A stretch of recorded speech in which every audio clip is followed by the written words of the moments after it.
proprio il vento e la pioggia potevano mettere a rischio. Ce ne parla Franca Fiorellini. Maltempo nella notte e stamani in tutto il Friuli Venezia Giulia, col cielo coperto e pioggia.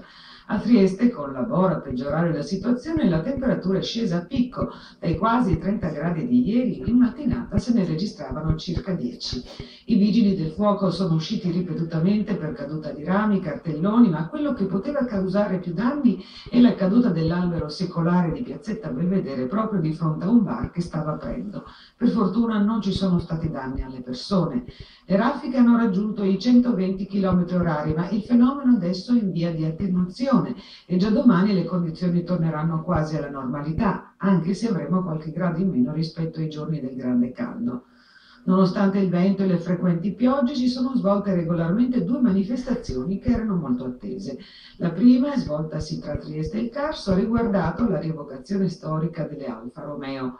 L'Alfa Romeo aveva una tradizione da rispettare. La prima alfetta fu presentata alla stampa per la prima volta proprio a Trieste, nel porticciolo di Grignano, esattamente 40 anni fa. Ma l'evento era aperto a tutte le Alfa di ogni età ed epoca per festeggiare i 102 anni del marchio italiano. L'altra manifestazione, Giardini Aperti, malgrado il maltempo, ha aperto al pubblico 70 tra serre, giardini e frutteti privati in tutto il Friuli Venezia Giulia. A Trieste sono rimasti aperti quelli di Caresana e Grignano. Visitatori pochi, ma estremamente interessati. Ma questa